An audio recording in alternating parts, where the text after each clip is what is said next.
Hey folks, welcome to another episode of Arcane Assist. This is Tim. I'm joined this week by Jason. How's it going, Jason? Not bad. Tim, how are you doing? Jason is a local of ours, a friend, and a seasoned veteran of Arcane Assist recording. He is also a member of the Battle-Driven podcast. Yes, I am. As a result, he tries to play with as many battle-driven models in his army as possible, which we're going to show off today.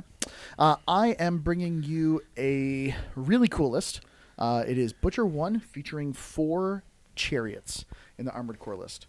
I really like the chariots. Big thank you to Nathan for lending us the 2 assault chariots and 2 siege chariots so that we can show this game today. When available to you, there are 4 chariots. You play 4 chariots. I think that Armored Core is a list I played against a fair amount. We've recorded a little bit with it, and we'll be recording with it more. It's a neat list. It's got a lot of tools. It's got a lot of possibilities. And the Chariot version of the list that makes use of these completely changed the way the Theme Force plays. It's as transformational as I've seen a model in a list. It makes the list very mobile and totally affects the way they hit. So, just to interject real quick, does that mean, could you, in theory, take double Armored Core as a pairing, one with 4 chariots and one without, and answer some interesting questions?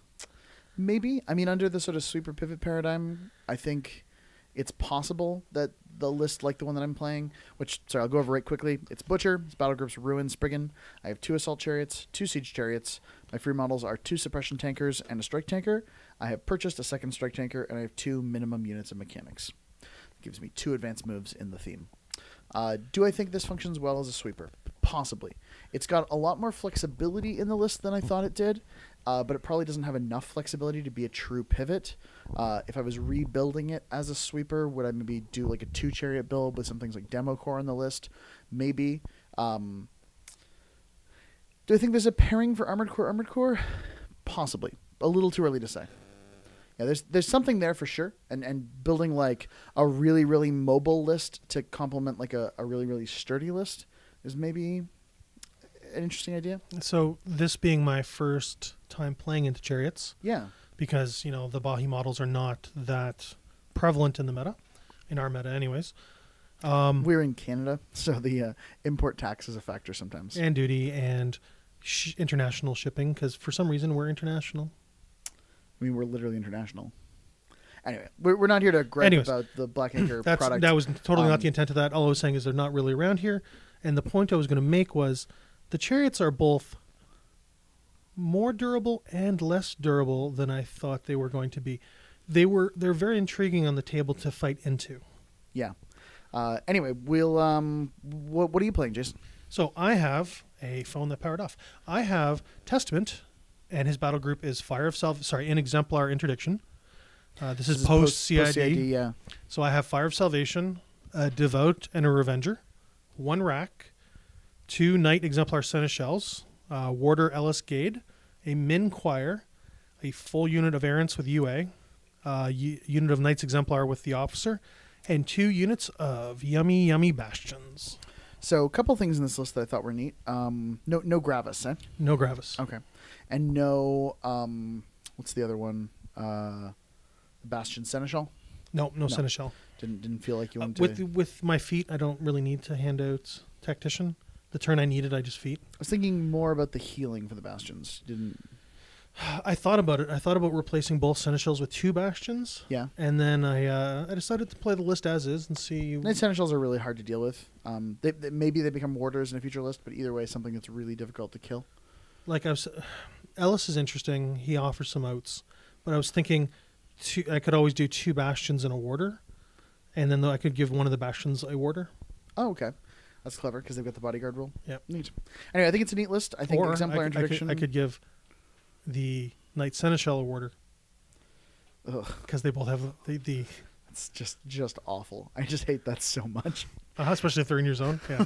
Enjoy that. All right. Without further ado, I believe we are going to jump into the game. All right. So I deploy first. There's my ugly mug staring up. Sorry, I don't deploy first. I deploy second. I'm first. You're first. I'm going to talk about terrain. Yeah. I won the die rolls. You made the choice. So why'd you pick this side? I picked this side because initially I was thinking I was going to hide Testament behind that house where he would be shot-proof. So from the top down, from Tim's side of the table, we have a hill, and then we have a forest in the top middle. The middle of the table with a flag is a trench. On my side of the table near the trench, there's Rubble? Rubble, thank Big you. rubble patch, yeah. On Tim's side, there's a giant train obstruction. There's a flag in between there.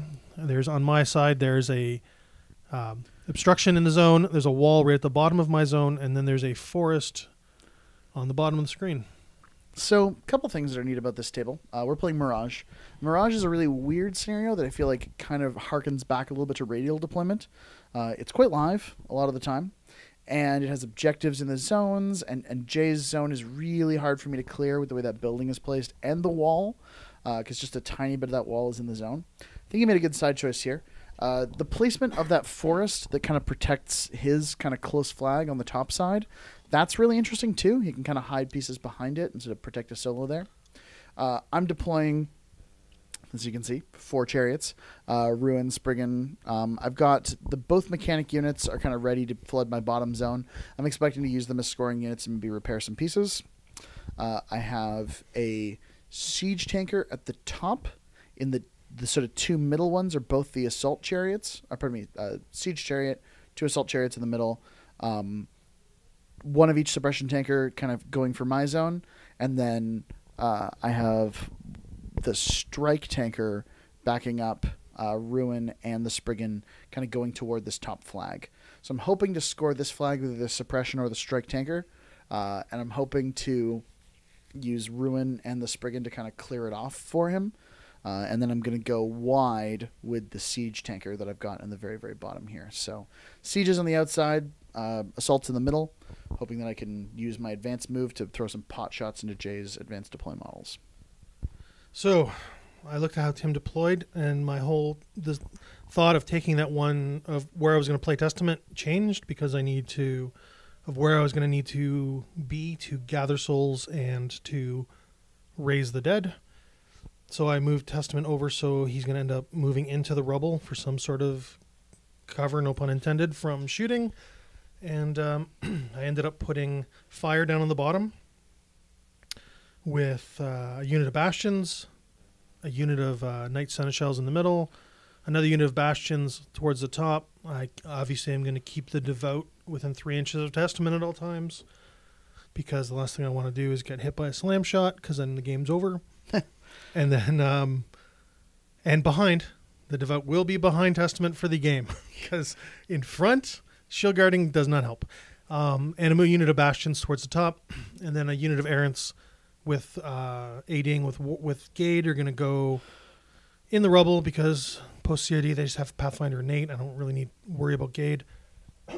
And the Wrack's going to go behind the house where it can't be shot, even though if I ever need to pull off of it, it's a nice juicy target. Yeah, your deployment is, I think it's worth talking about for a second, the fact that you went into this with a very specific plan for the side, and then seeing exactly how I deployed, you reacted and changed that plan.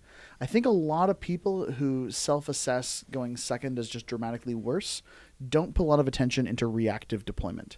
Just looking across the board and being like, okay, based on exactly how the engagement is going to shake out and where your models have to move and where you're trying to move with them, I'm going to deploy this way instead. It's a lot like chess where you like, where am I going to be turn 2, turn 3? Yep. So knowing where I was expecting my models to be and how I was going to have to play into the scenario is where I dictated where my caster had to go. Like it's pure and simple. You just have to change it up or because it's hard to lose at deployment, but you can lose at deployment. It's true. Yeah. And I mean, you kind of have to make that mistake yourself a little bit, but it's interesting here because the other thing you can see is just how much rough terrain influenced your deployment. I mean, you've got Fire, who has Relentless Charge. He's opposite kind of the far forest. He's looking to kind of run up and then possibly charge partway through that forest to really threaten the flag that I've got. And he's going wide to come around that obstruction. And you've got kind of a big empty area of space where no models are. And that's right behind the rubble terrain where the Errants are obviously happy to hang out. Yeah. So I advance moved 2 assault chariots, and I'm hoping to take pot shots into Jay's deployment zone. And so here I am looking at my Errants and looking at him moving those chariots. And I know he said he could advance move 2 models. For some reason in my head I was thinking suppression tankers, not chariots. And I'm like, oh, Yeah, those are going to be lobbing shots downfield. Mm-hmm. So Butcher cast Iron Flesh on himself, put Fury on the bottommost Assault Chariot, and then he put Vengeful on Ruin, and then charged forward. Failed his charge by bumping into that building, but charged an errant across the board and ended up basically where he's going to live, hiding behind a building and a chariot. The Assault Chariot activates first, walks forward, takes a shot, shoots the banner, who's just out of range. I can basically get an inch into Jay's deployment zone with a combination of advanced move. D3 plus 1 gets 3 shots, takes my first one. Now, sorry. That's saying that's not normal. That's not typical. It's only because I have plus 2 inches of deployment with my theme bonus. Correct, yes. Yeah. And it's only into your AD line. It's not like into your actual deployment. But correct. Yeah. But just in case people are like, how do you shoot 1 inch into the AD? That's how. I have plus 2 inches. Yeah. So deploying on 7, advancing 7, advancing 7, and then shooting 10. It's a little 21 plus 10 is 31. Math works. Yeah, math checks out. And I scatter some shots. The damage on these are high explosive. So they're POW 10 blast and everything. So I'm basically looking for 7s to chew up some errants. Throw a couple inches. One of the shots goes basically nowhere. But throughout the course of the shooting available to me, I do manage to put some good work in. I think I kill, 5 models? I think you kill 5. My I'm regarding some of my clustering and deployment now, but part of it is also limited to how I wanted the models to interact and play on the top of my turn, and wanting to keep some, because Gade has a 5-inch self-sack, so I was trying to keep some models within range of Gade for the inevitable shots that are coming downfield at him, and yeah, for the most part, Testament collects all those souls, and you might see some of those errands coming back. The rest of this turn's pretty simple. I run the Siege Tanker, again, trying to flank around that house and be relevant in Jay's zone. Ruin actually charges forward, because with his bond, he gets a little bit further distance by doing so. Spriggan runs up, and the 2 Suppression Tankers run up, both of them looking to hopefully get to that flag. Neither of them can get to the flag with a walk next turn, because slow models are slow. But I could probably run whichever tanker ends up being less relevant, or not try to score the flag on my next turn. So, I think you shoot a couple more shots downfield. Yep. Looking for scatters and nothing really happens. Yeah, I get a couple of chip points onto Gade. Yeah, basically, and then I take some shots because they're available. It's interesting because the more successful my shooting is, the less successful additional shooting is, because all of a sudden you're not clumped up nearly as much because I killed a bunch of dudes. Yeah, and unfortunately, I actually land another AoE on 3 of them, but I just don't break armor. Again, looking for 7s. I got about half of them, which is about right. So why'd you repo away there? I want to create space and distance. I don't want you to charge with a bunch of errants into my face. They're POW 9 weapon masters. Because I didn't think I was in range to charge, so I thought it was just more. I was confused by the backing up. So, in my experience with the chariots, they're a little bit squishier than I gave them credit for initially. So I want to keep them safe. I want to preserve them. And I don't want to try to take table space at the cost of just letting a couple of extra weapon master attacks kill my attrition advantage. So I think maybe the idea is that I'm just trying to be conservative with them. Maybe too conservative. So I apparate with Testament. It's one of those lovely little rules that people always forget he has. Sometimes opens up some interesting non-linear charge vectors with him. Also means he can do cute things like, be in a rubble at the start of his turn and then teleport out of it and have his no Pathfinder be less impactful.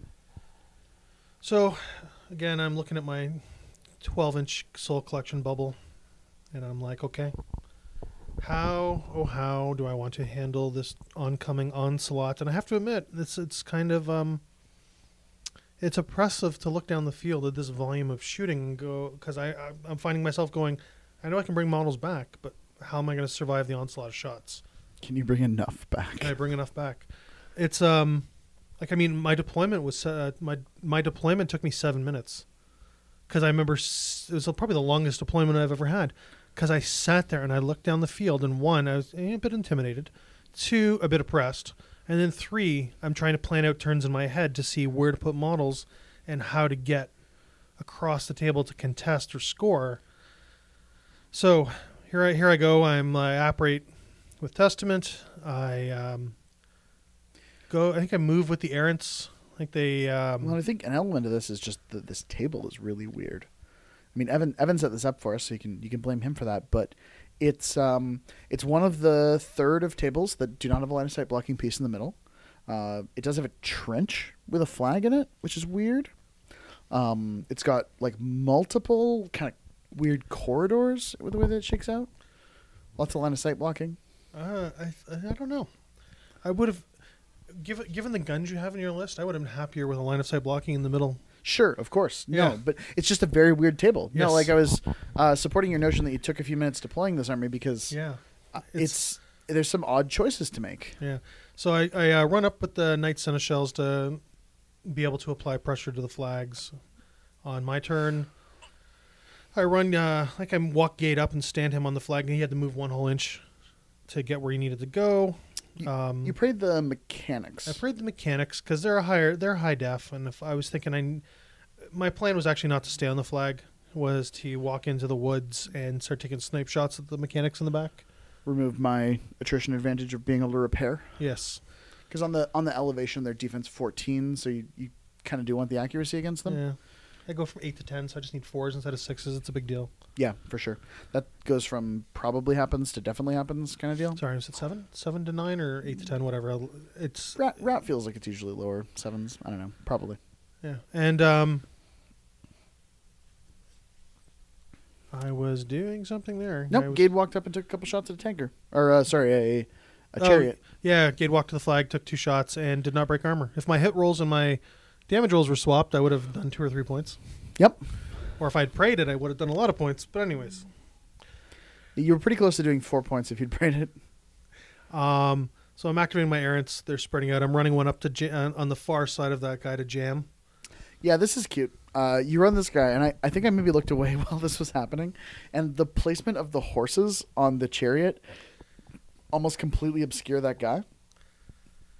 Yeah, so he's because they're with the high command with the officer and the oh my god, standard banner. The banner, they get the +2, so they go to 10. So you can really play deep with these models. Well, you've got like a guy basically in your deployment zone. So I left kill them all. Yeah, I left a guy behind Testament. He's still in command, but he's behind Testament. So if those other 11 get whacked, I can still bring back 10 or 9 more.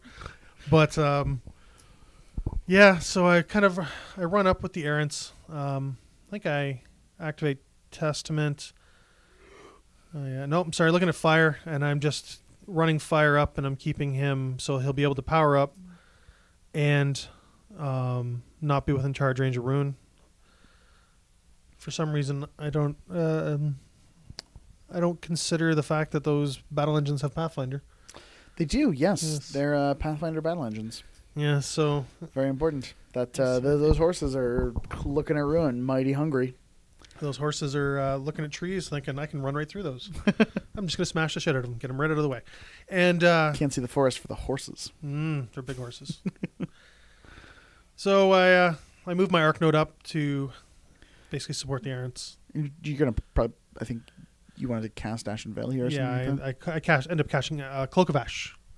Right, I'm sorry. It's no longer called Ashen Veil. It's Cloak of Ash now. That gives Ashen Veil. That's right. So Testament walks into the cover, casts Cloak of Ash on the Errants, and I think he brings back 4 of the 5 that died. 5 of 5, 4 of 5. Here I am, just making sure I'm runes in. Is that rune? Jesus, fires in power up. And I call them ruin too. Yeah, so you're just towed into the zone and fires just out of the zone. I think because again you're trying to get around that building. And yeah, so now I'm like, okay, so I run the Knight Exemplars up into the middle of the zone so I can threaten deep with them, and I have the officers hiding behind the objective to give her to protect that mini feat, which is just glorious. Sure is. Sense importance pretty decent. So here I am. The models have to be in Testament's control and completely within 3 inches of another model in the unit, in command of the unit. Yep.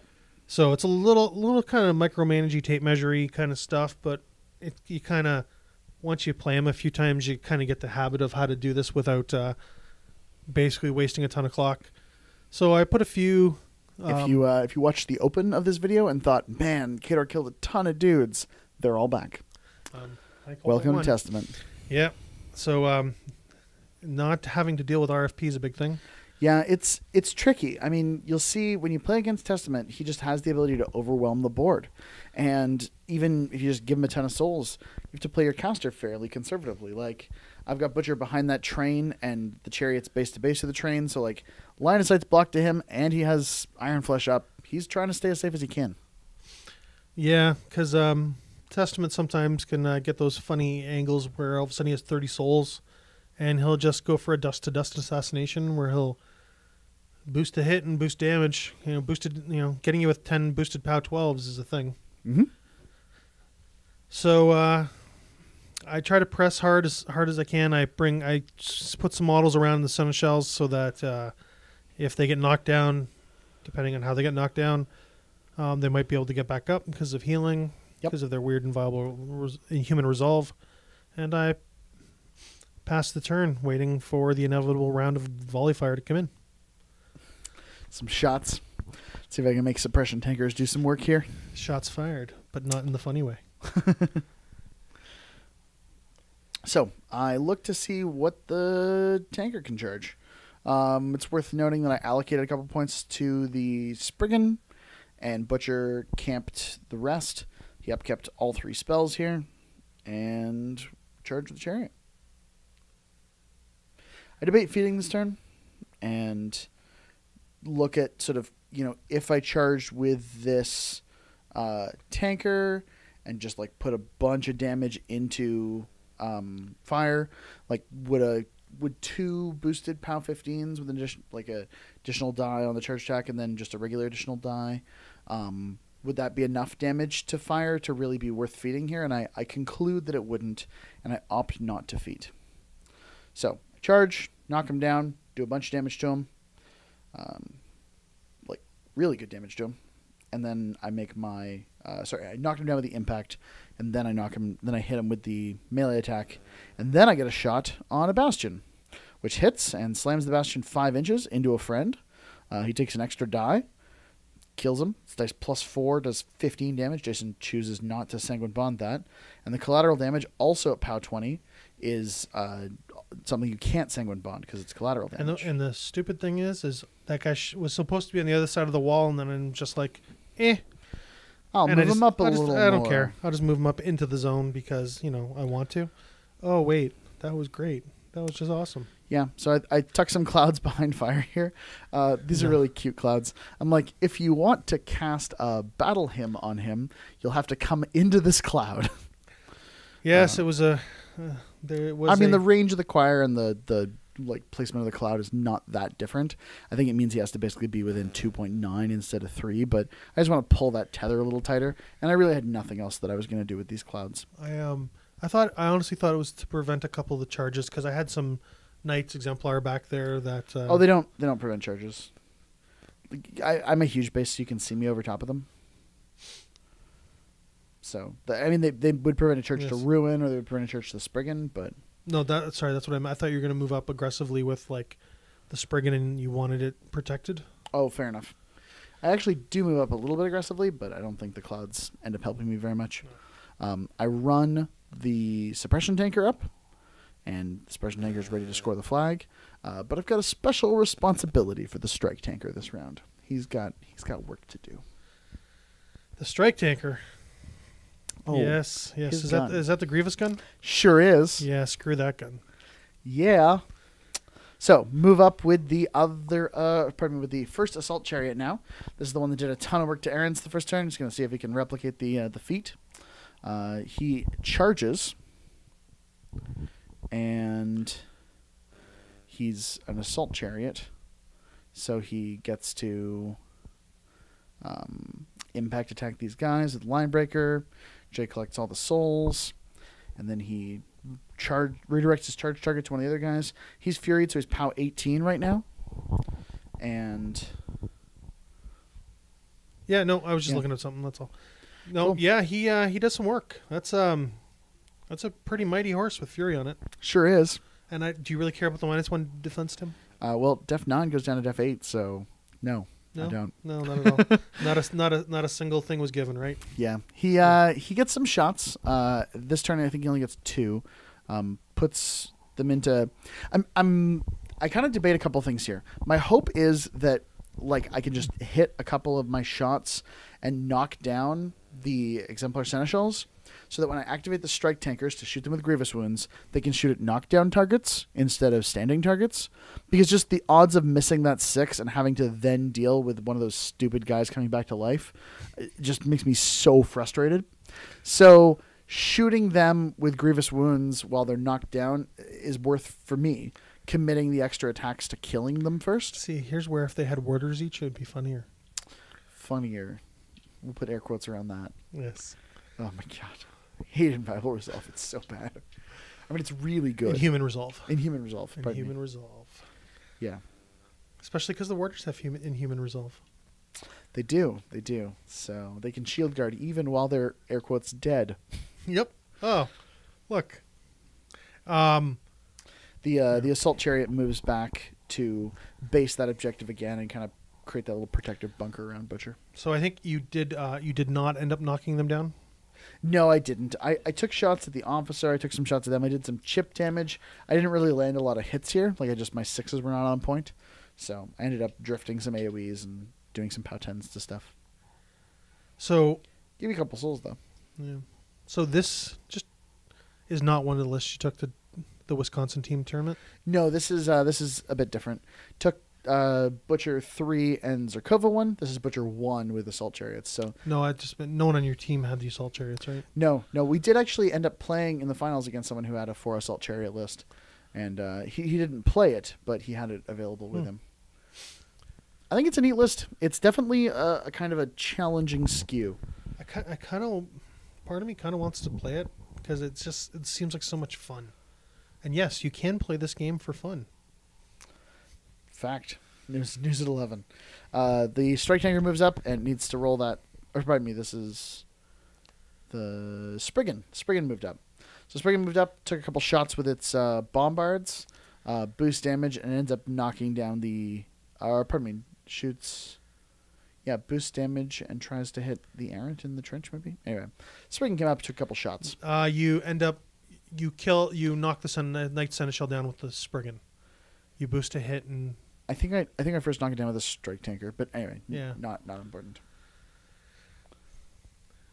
So I think now I have one Errant that's knocked down. And is he Grievous already? Did you already activate that guy? Nope. Strike Tanker at the back has to aim and shoot him still. This one. So Suppression Tanker. Yeah, sorry. The bottom Strike Tanker did already Grievous that Seneschal. And here's the top Strike Tanker going to mess with my other solo. Suppression Tanker ran. Because Tim's saying, I don't want you to score flags, so I'm going to kill all your solos. So I knocked down and Grievous both Knight Exemplar Seneschals. They're both knocked down and dead. Air quotes dead. Because of the way line of sight worked, the Siege Chariot actually had to charge the knockdown already dead Seneschal. So he charges him, he impacts, he kills Gade with he leaves Gade on one box with an impact attack. Box, yep. Gade is now knocked down. And then he impacts his charge target, does no damage because he's at 0 boxes. Charges him, does 0 damage because he's at 0 boxes. And then generates a shot with his gun. I think he generates 2 shots, maybe 3 shots. 2 shots. You try to hit Gade with 1. You miss. You still scatter on top of me, but the blast damage doesn't kill me. Nothing. And then you shoot the... I don't know where the other one... You shoot the officer on the Errant unit, I think. Yes, that's what it is. And you leave... You take a couple boxes off him. Yep. So just chipping away. I think one thing that factors in here is I think we did say I put Cloak of Ash on the Errants, so that does give them concealment. On the Bastions. No, it's on at this point. Sorry, it is on the Errants. I'm sorry. So they have concealment from shooting, and living models are -2 to hit them in combat. that are not immune to fire. It affects the tankers and does not affect the chariots. It would affect Butcher, but I don't think he'd care. Mat 7 is different from Mat 9. Yeah, oh no, 5s. Anyways. Do another repo. Bring that assault chariot back a little bit. And we've got a weird turn here. The mechanics just run up. The other unit mechanics run up. I've now got redundant units scoring the zone, so that's something. So I think we both score 1. You score your zone, I score my zone. All the flags are contested. While you're not on the bottom flag, I am on the top flag, but you're contesting, and no one's on the middle flag. I mean, we're not going to score this turn, right? No. Because it is top of 2. Yes. It's been a long day. Top of 2. So here's that one little guy. You kill the errant leader. You end up killing the officer. Yep, I do kill the officer. And I promote the leader, who also dies, to be the guy way up in the corner there, just to monkey with that chariot. So I end up moving, making a melee attack against him, killing him, and then generating a shot with this guy. And he shoots and hits the Bastion, slams the Bastion 6 inches into his buddy. You've seen it already, folks. Bastion takes an additional die, POW 20, dies, and his friend takes a collateral POW 20, also dies. But Testament does gain souls from collateral. That's true, yep. Yeah, we double check, collect souls from collateral, fire, and enemy attacks. So this guy puts down a couple of clouds, and he repos. Just trying to stay a little bit conservative in that zone. And then, so now it's on to me, and I'm like, well, that was a hard turn. Like, that was a very hard turn. Like, I lost 4 out of my 10 bastions, or 4 out of my 10 bastions. I lost half my, or 2 or 3 of my knight exemplars were now battle driven. My one jack is knocked down. Both my exemplars died and weren't really around to go cuckoo with their combo smiting, knocking suppression tankers all over the place like I was hoping to.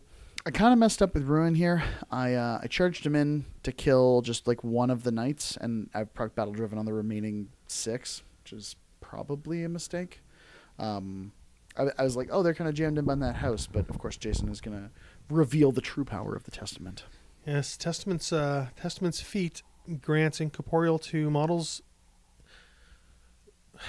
Let me actually read it because it's feats weird. Its models in his control, and then while enemy models are in his control area, your models can ignore them for line of sight. Yes. So it's weird. So like it's a burst. Everything becomes incorporeal. Lasts for a turn, and then he can move up and say like, okay, and when declaring charges, slams, and making attacks, friendly models ignore other models in Testament's control area. So, although it's never come into play, in theory, does that mean if I jammed you up and then shot you, you wouldn't get the defensive bonus for being engaged? Because I ignore my model. It's just for line of sight. It's just when drawing line of sight.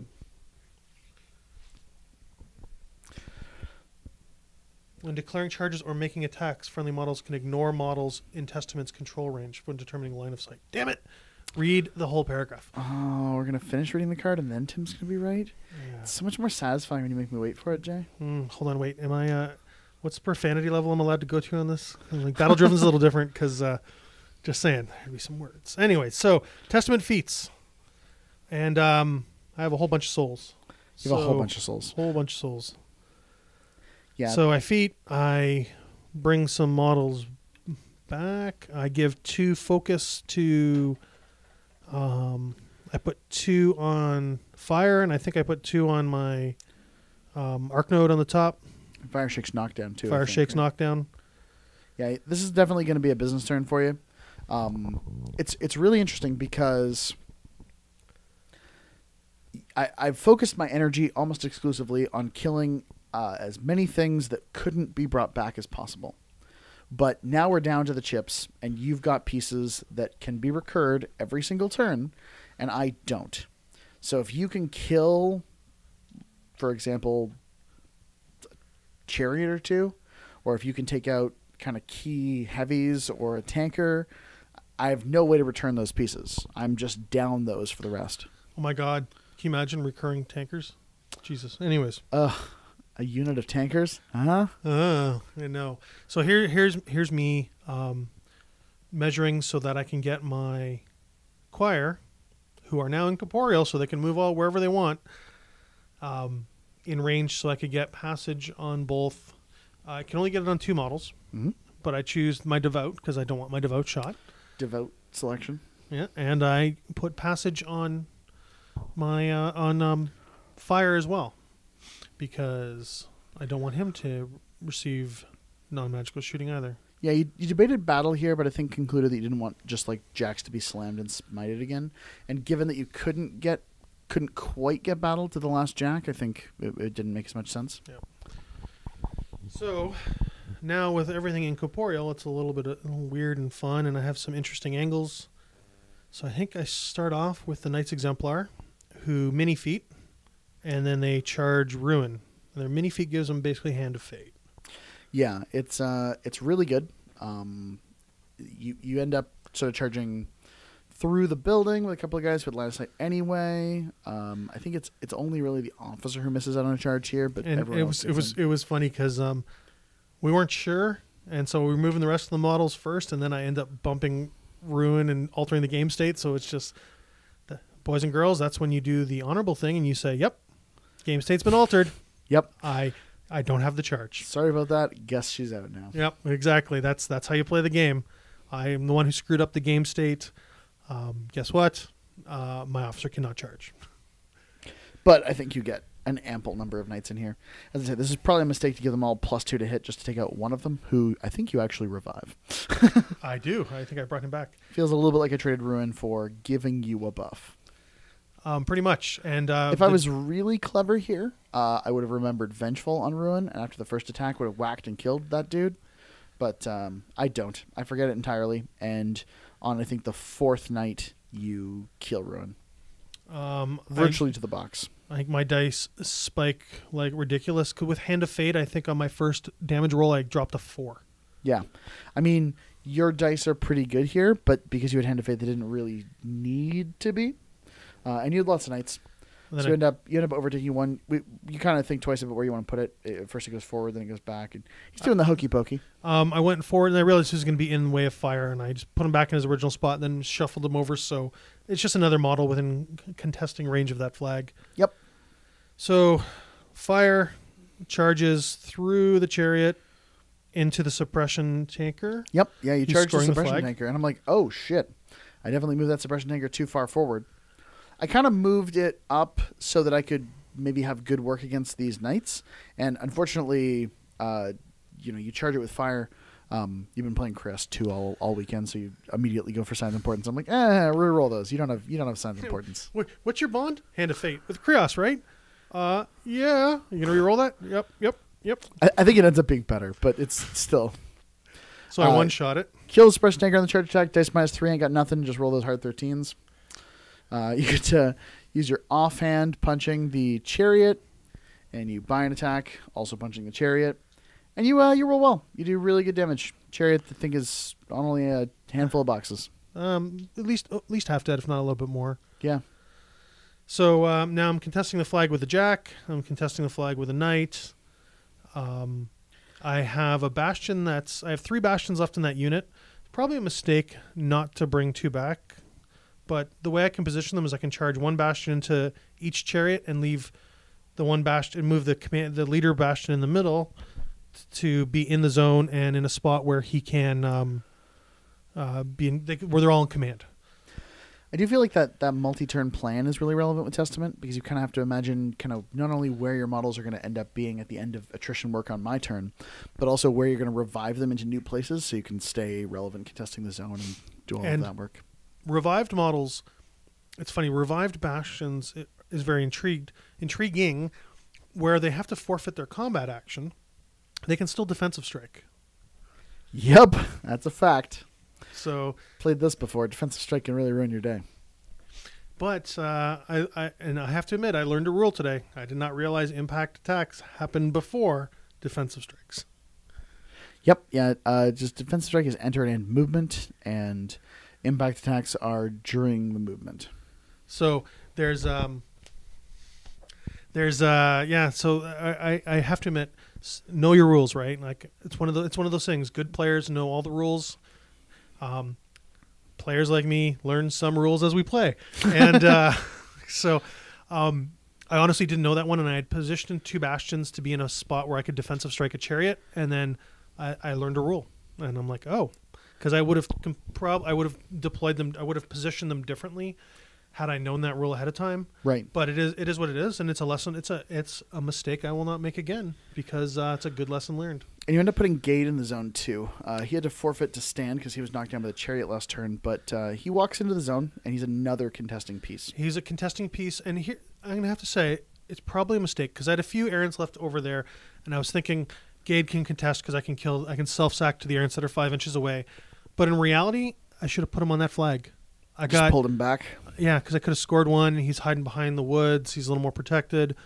And I had my sights locked on contesting over scoring, which is probably a mistake because that would have forced you to have to play into me instead of just clear my zone. Instead of just clearing your zone. Call it good. So the other units of Bastions end up pressing really hard, do some work. They killed something too. They killed it. Yeah, your Bastions all came forward this turn. You had one charge, the Chariot. The bottom Siege Chariot is down on 9 boxes now.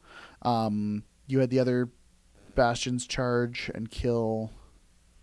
Some of them just ran because they were revived this turn. But yeah. And I put them in spots where here's where I put them where I thought, I'll defensive strike. I'm going to defensive strike that Chariot. Yeah. No. Hold on, wait. No. So, I pass the clock. I think I score my zone. I contest your zone, so I bring it up to 1-1. Yep. No, it's just one point for you. I haven't won a point yet. Yeah. Okay. I thought it was 1-1 for some reason. Nope. Maybe it's just 1-me. Who knows? Nope. So, couple things here. Butcher activated. He feeded and he cast full throttle.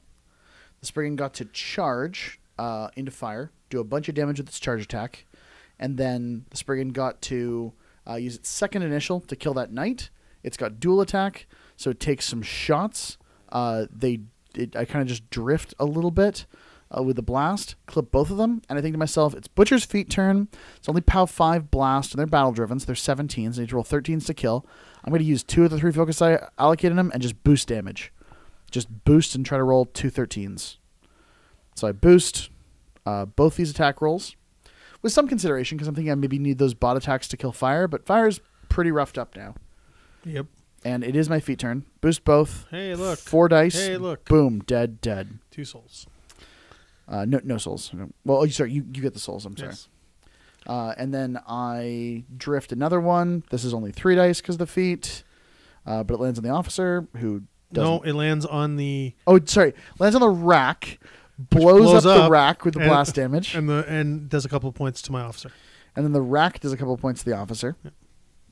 And then on the officer, the POW 5, I end up rolling a 10, which does nothing to her.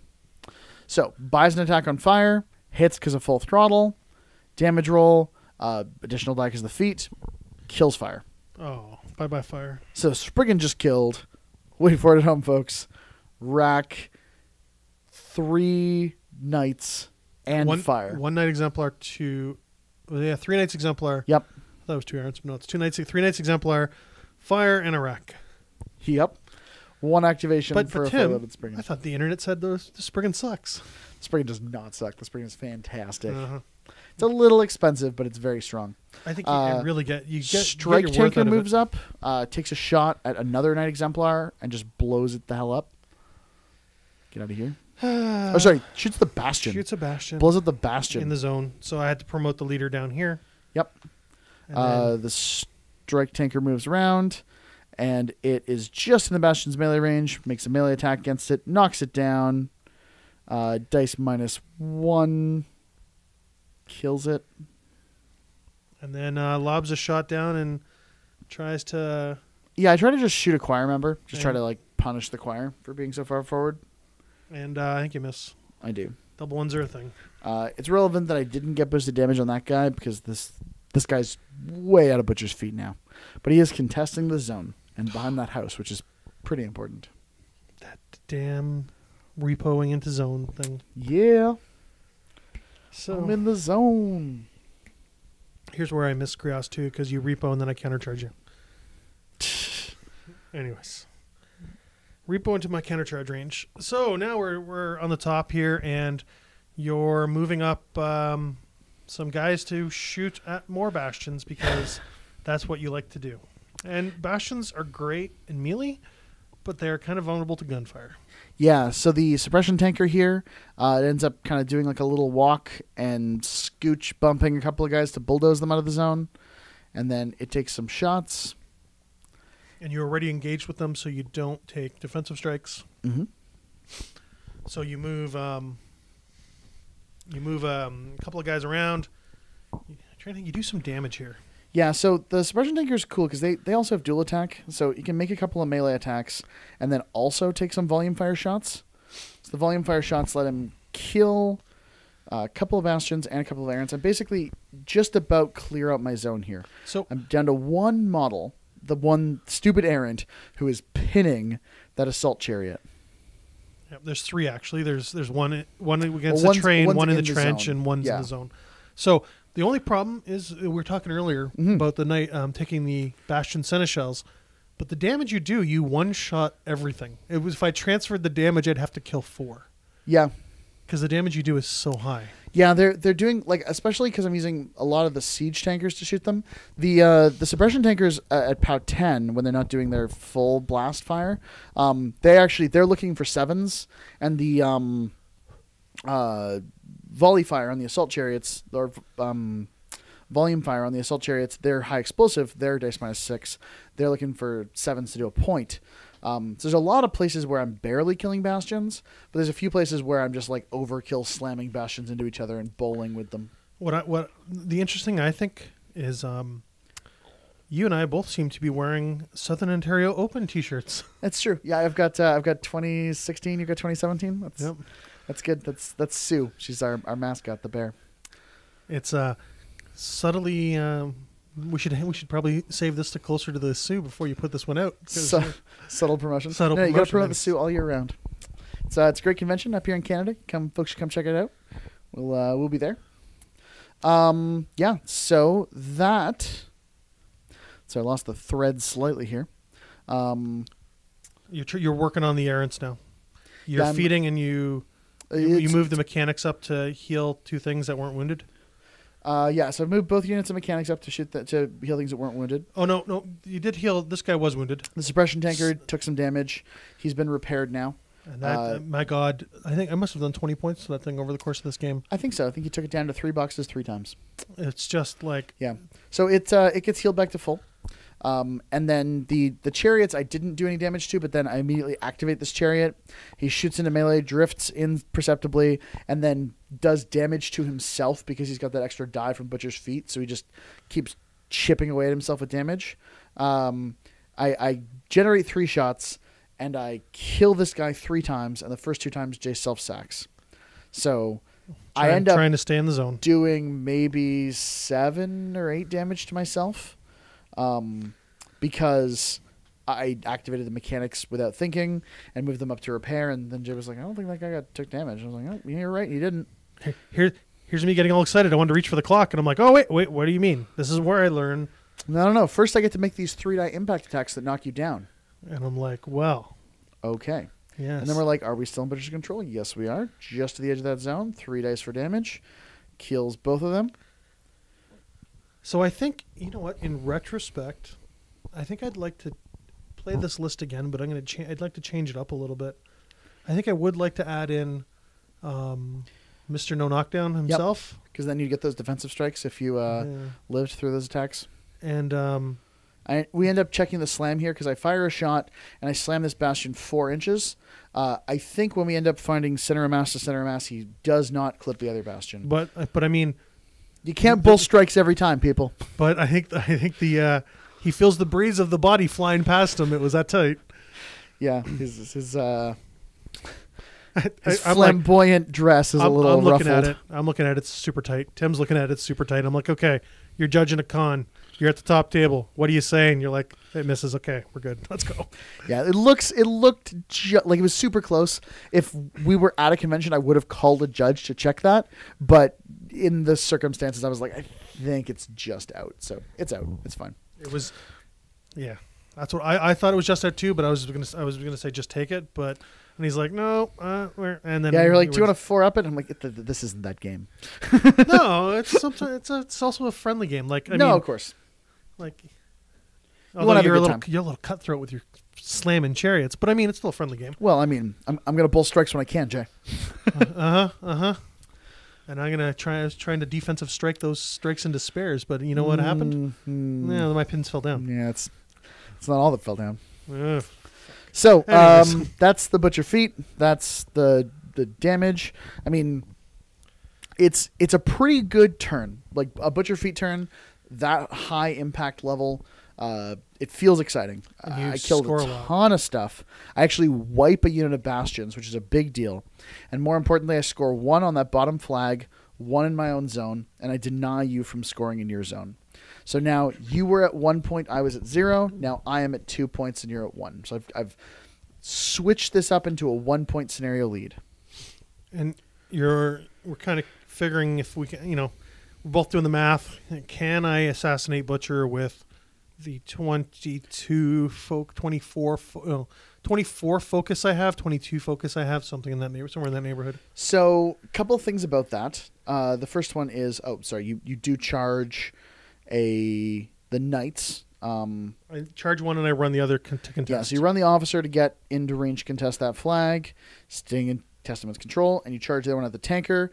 And this is like a little bit dicey because he has 9 boxes left and your dice -5. So you need to roll basically exactly average, and you do. You overkill him by 1 point. So there you go. Dead tanker. I mean, I gave it as the best I could.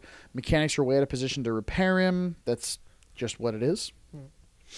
So, we're doing the math earlier to see if we can, if some things worked out. If I killed that, that chariot and opened a lane to Butcher, if I could spell assassinate Yen. And then Butcher's got cover, but if you can kill the suppression tanker and move the arc node into position, and the arc node kills those 2 mechanics itself, then you've got a line with no cover. So if you get no cover and if all those things work out, how much does it take? I'm camping nothing, but Iron Flesh for arm 20 and 20 boxes, you require a lot of boosted dice -8s. So it just became mathematically unsound. So it was just better to bring models back from the dead. Yeah, do you want to go kind of all in on a bit of a risky assassination, or do you want to just be like, oh, good, you cleared some zones. Here's all those models back. Yeah, well, not all of them, but a fair number come back. Would have been one more if my Wrack hadn't gone boom.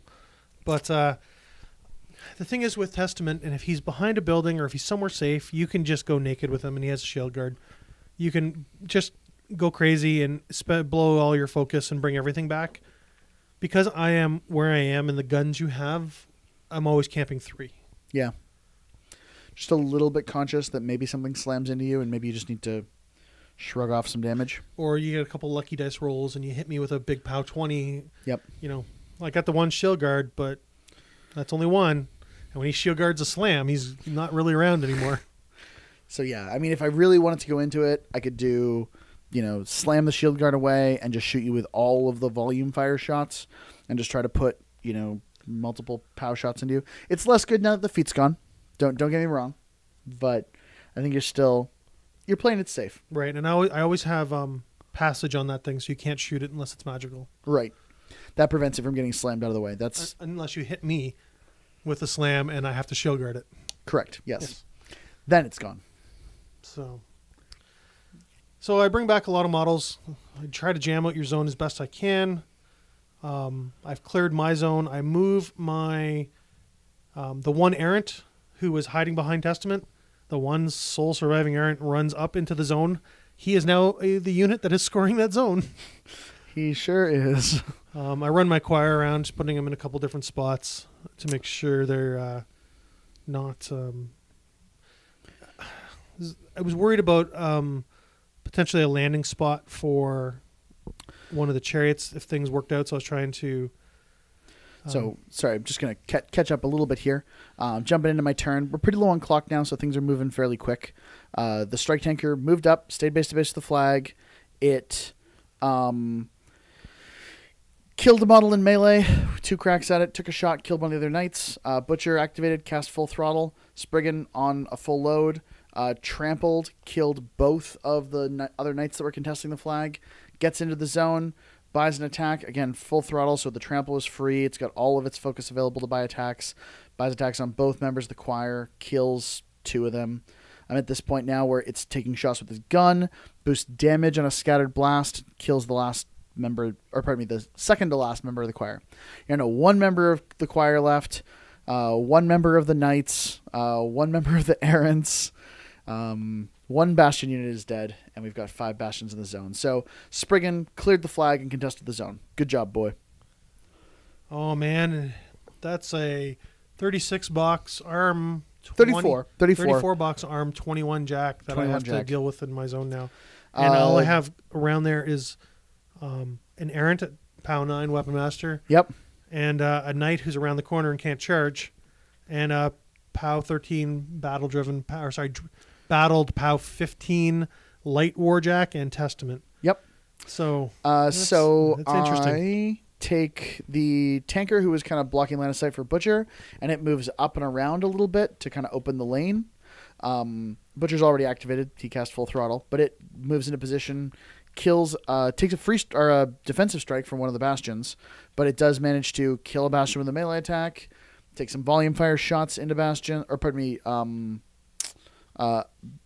POW 10 AoE shots into bastions. They are Cloak of Ashed, so I actually end up missing a couple of those shots, but the POW 10 scatter onto 2 of them. Blast impacts and kills a couple of them, does some damage on some of the other ones, and I repo not quite into the zone, just a little bit out of it. But I've killed 3 of the models that were in that zone, and then the sorry, that was the strike tanker activating. Yes. No, it was the tanker in the back. The one with the gun. Yep. The strike tanker in the very back activated and took a shot and killed another bastion. And then the mechanics moved up and they repaired the suppression tanker again. Suppression tanker moved up and it bulldozed a bastion and it bulldozed the jack out of the zone. And it moved into position to make some attacks against these 2 bastions. Oh, I should have actually done a defensive strike there. He was already in the melee. He was already in melee? You charged him with those guys. Oh. Or sorry, revived him into his melee. He took a couple of POW 12 shots, and then he generates a volume fire shot. Takes that. And we've cleared almost all the bastions. Zone's almost clear. Zone is Chariot clear moves up. Because you moved that jack out. Does not knock down the jack, but does hit the bastion with its slam gun and kills the last bastion. So now both units of bastions are dead. So the bowling chariot's been doing well. It would have been better still to have knocked down that jack, but it just missed its attack. That's okay. So Butcher's on 0 camp, but I think I'm pretty safe still. Out of line of sight. Making it hard for you to do anything. I bring Testament out of cover because it's at that point where your caster has to go do some work. It's never a good part of the game, boy. So I'm looking at some angles. I think I allocate 2 to both jacks. Yep. And I realized that the top jack, Tim, in order to kill the bastions, turned his back to my jack. I did, yeah. So I'm going to try and eat that guy. My poor suppression tanker, who has been healed multiple times. Sorry, so I think there's an Errant that charges. Does 1 point of damage to your Spriggan. Yep. It's dice minus 12. Does 1 point. Arm 21. Feels pretty good. Yes. And then so now I go with the jack and I get it into the zone and I hit you in the back and you stay just within the 0.5 inch melee of that tanker, so I don't get to free strike knock you down. Yes. And you're like, I'll attack you in the back, and I'm like, man, that cost me 2 defense and 4 armor. That's not good. You boost damage, leave me on 1 box. And I'm like, by and you hit, and then you're like, I'm going to boost it just in case, and you kill the suppression tanker. Yeah, I was not going to roll double ones there and let you live again. Yet again. So now the one Knight Exemplar. He's got Pathfinder because he's battle driven. He runs around and goes and contests a flag. Sure does. Engages that guy. And then I think the lovely little light Devout charges in and doesn't really do a whole hell of a lot to... because I scored 2 last turn and denied you from scoring, it was 2-1, and then I denied you from scoring. You cleared your zone, evened up the score, 2-2, and then I denied it, so it's now 4-2.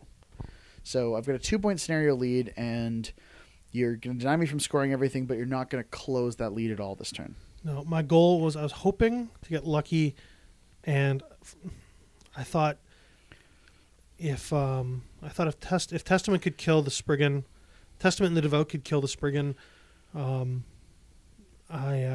might have had a chance to close that gap a little bit and then put myself in a spot where I could take the flag, but I just couldn't crack the armor. Yeah, the Spriggan... My dice went the opposite of how they went earlier in the game, and some of my damage rolls were like 4-1-1, 3-1-1. So it was quite interesting.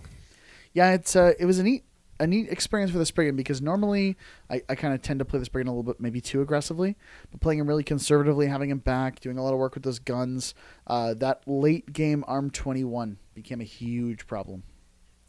And you light him on fire, you do basically like the full first third of his grid, put a bunch of damage into him, and then you revive some targets. And again, camp 3 or 4 because there's a lot of things in my face. Yeah, you put a bunch of Errants in his back. I think at this point you're concerned that I might actually just like try to kill the objective and score your zone. I move up the strike tanker. It makes some attacks, kills. Oh, I put Cloak of Ash on Testament himself. Yes, that's true. Because I didn't have the cover from shield anymore, so I decided I wanted concealment. The strike tanker charges the Devout, or pardon me, the Repenter. Does a pretty good chunk of damage on the charge attack, but then gets repulsed an inch, and I'm like, that was bad. Because now shooting me, you're shooting into combat. I shoot into combat. I fail to hit you. I end up hitting my own Chariot, and I do 5 or 6 points, 3 or 4 points of damage. Yeah, something pretty decent. The Chariot, who is now in your back arc, because of the way that you move to kill the suppression tanker, we're trading back arcs here. It moves up, it knocks you down, and then it hits you with the gun, and it slams you into the strike tanker, who's a larger base. Strike tanker doesn't take damage from the larger base, but you take an extra die. And then Butcher charges in on his full camp 5 with Iron Flesh up, and he kills you on his charge attack. Butcher kills you on his charge attack, clears the zone. I move the Chariot in. Chariot knocks down your jack, and I ship the clock over to you. I haven't managed to clear off the flag, but I do manage to score my zone. So my 2-point scenario lead went to a 3-point scenario lead, and I'm contesting as hard as I can. So again, I think clock is really, really low here. I'm at less than 2 minutes right now. Are you at less than 2 right now, or are you at 8 seconds right now? No, I've got one more turn before that happens. So I try to attack that guy over there, and without charging, I think I do a couple points to the suppression tanker or the strike tanker or whatever he is. Yep. Attack the Spriggan a couple times. Do some damage, but not a lot. He survives. I move the choir member up, put battle on that jack, make a couple more really bad dice rolls of like 1 point of damage, yeah, 2 points of damage. You actually end up taking out his shield right after, like, so Testament charges and makes his attack, and I think Testament's second attack ends up taking out the shield. So it was really late in the game that you took out his whole pike before his shield. And then it flips over to me. Fire doesn't go out. Fire does some damage. Does no damage because he's dice -7. And then I scored a point at the end of your turn, score a point in my zone. Butcher's on his 5 camp with Iron Flesh up, and I've got a Spriggan and a guy in your zone. I just flip the clock because the 15-second minimum is no longer a thing. And you've got me on a 4-point lead. What are you gonna do? Run a Devout to contest, and then that's it. I can't kill what's in that zone. I only have like, at that point, I think I had 30 seconds, 15 seconds, but I knew I couldn't kill what was there. And that was the bottom of 7. That was the bottom of 7. Keeping track at home. And that's the game. Tight, grindy game. Butcher got in real late. Testament got in making attacks. It was total dogs and cats living together. It was mass hysteria. But it got grindy. It got cool. Definitely some interesting lessons learned. Yeah. Hopefully a couple of you listeners learn about the difference between impact attacks and defensive strikes and don't make my mistakes. Yep. And I mean, those are chariots. I think they're really cool. And also the new Exemplar CID, which I think is pretty sweet. And I think I'm going to have to come back with Serena and Krios too and show you how the real power of the Exemplar Interdiction. Or depending on how the release schedule works, maybe you already have. Oh, if you're watching is this a Doctor Who time warp thing? Or are we gonna like Star Trek paradox our way through some weird stuff here? If you're watching us on Patreon, thank you very much for your support. We really appreciate it. If you're not, you can get our videos 1 week early by subscribing to our Patreon service. It's $1 weekly, and it gives you the videos a full week early. If you'd like to, feel free to follow us. We post all of our videos to Facebook, facebook.com/arcaneassist. We're on Twitch, twitch.tv/arcaneassist. And you can find us on the YouTube channel if you have not already. And if you don't mind, I'll just say, if you look on Facebook for Battle Driven, you'll find the podcast I'm on. And every week we take questions from listeners and talk a bit about our own stuff and try to put a humorous spin on this dark and scary world of War Machine that we live in. I've been known to post a question or two to Battle Driven myself. Oh my God. Every week, actually I have to admit, you've never missed a week since I've joined the cast. I do my best. That's quite a few weeks now. And the questions are getting more and more intense, and we have to leave them for the end because they're one day he's going to give us a fluffy question and we're just going to pee our pants because we won't know what to do. But yeah. So thanks for watching. Yeah, and we'll see you next Monday, folks.